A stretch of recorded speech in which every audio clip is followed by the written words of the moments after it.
The film opens with Lena Cross, a popular adventure vlogger, filming her travel diary in a remote mountainous town called Ridge Hollow. She's full of energy, documenting her exploration of the mysterious Blackwood Forest, a place locals avoid. Her camera captures strange sounds echoing through the trees.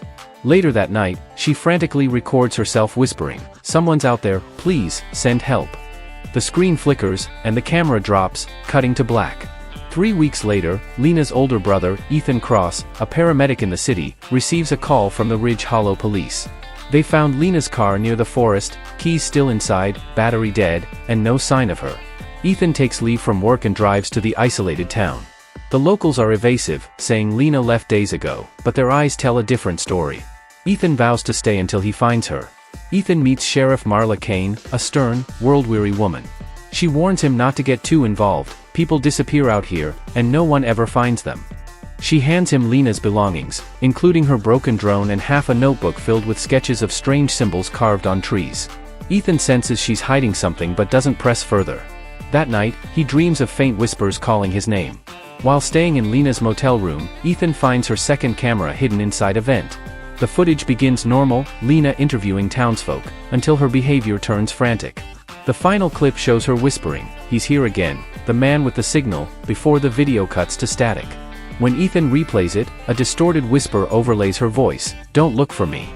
In a diner, Ethan meets Noah Briggs, a quiet drifter who claims he saw Lena near Blackwood Ridge. He describes her as panicked, running through the woods with a strange device in hand. When Ethan asks how he knew her name, Noah smiles and says, "Everyone here knows about your sister." Ethan feels unsettled. There's something off about Noah, something rehearsed. Ethan ventures into Blackwood Forest, following Lena's last GPS coordinates. The deeper he goes, the more distorted the air feels, sound seems to bend. He finds crude wooden symbols and remnants of camps, including one that clearly belonged to Lena. Her flashlight and water bottle are there, but also a torn piece of her jacket with blood. As night falls, a low humming noise fills the forest. Ethan retreats in fear. Back at the motel, Ethan's phone buzzes, an incoming text from Lena's number. "Don't look for me. It hears you." He tries calling back, but there's no service. Sheriff Kane insists there's never any reception near the woods. Ethan's growing paranoia deepens. He feels someone, or something, is tracking his every move. Ethan discovers Harper, a woman living on the edge of town who survived being lost in the forest for a month years ago. She's disoriented, trembling, and terrified of sound. She tells him, "They listen. The more you call for help, the closer they come." When Ethan presses her for details, she covers her ears and screams, "Stop saying her name." Ethan repairs Lena's voice recorder. The playback reveals Lena talking to someone unseen. "You're not real. You're just an echo." The same distorted voice replies, mimicking her words perfectly, but lagging half a second behind. Then comes a shriek, footsteps, and silence. Ethan drops the device, trembling. The playback continues, whispering his name now.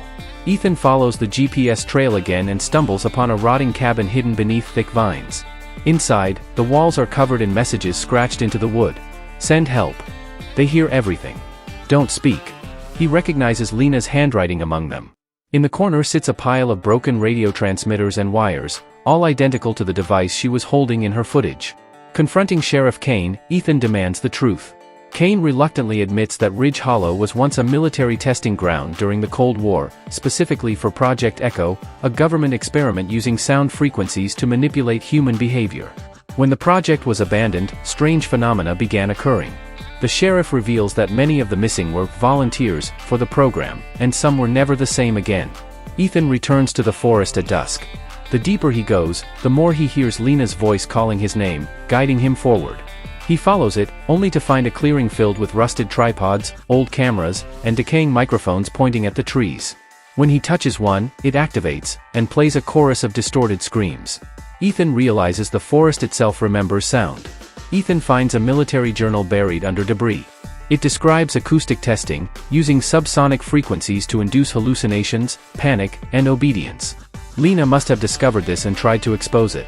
One chilling note reads, "Prolonged exposure causes subjects to hear themselves, long after death." Ethan realizes the voices aren't supernatural, they're echoes of human experiments. Noah reappears, now revealing his true identity as a former technician from the project. He tells Ethan he's been trying to erase all traces before the truth leaks. Ethan attacks him, demanding to know where Lena is. Noah sets fire to the cabin and escapes into the woods. Ethan narrowly survives the blaze, clutching a keycard Noah dropped, marked Echo Facility, Sublevel 3. Using the keycard, Ethan discovers a hidden elevator shaft concealed beneath the forest floor. He descends into an abandoned underground lab filled with flickering lights and decaying machinery.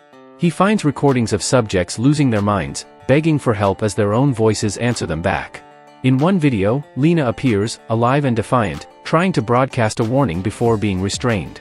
Ethan finally finds Lena in a containment chamber, pale, trembling, and hooked to a machine emitting low-frequency vibrations. She weakly tells him that the system creates illusions through sound, trapping victims in auditory hallucinations until they break. She confesses, the forest isn't haunted. It's broadcasting. Ethan works to free Lena as Noah and his team descend into the lab. A tense standoff ensues, gunfire echoes through the tunnels, causing the entire sound network to destabilize. Ethan fights through guards while trying to disconnect Lena from the machine. Every sound seems amplified, every breath feels like thunder. Realizing the system runs on a frequency generator, Ethan overloads it, causing the sound field to collapse. The facility begins to crumble as the audio distortion becomes unbearable. Ethan carries Lena out as walls crack and alarms blare. The forest above shakes violently, frequencies rip through the air like screams. Ethan and Lena emerge into daylight as the ground implodes behind them, swallowing the facility. They reach the highway, bruised and dazed, and Ethan's phone begins broadcasting a message automatically, the same phrase Lena once said, "Send help." Emergency sirens echo in the distance as they collapse on the roadside, finally free, or so they think. As they recover in the ambulance, Lena's phone buzzes. A new message appears from an unknown number. "We heard you." The screen flickers, and the phone starts recording by itself. The camera focuses on Ethan's reflection in the ambulance window. Behind him, faintly, a distorted shadow moves. The feed cuts to black. A faint whisper echoes one last time, "Send help."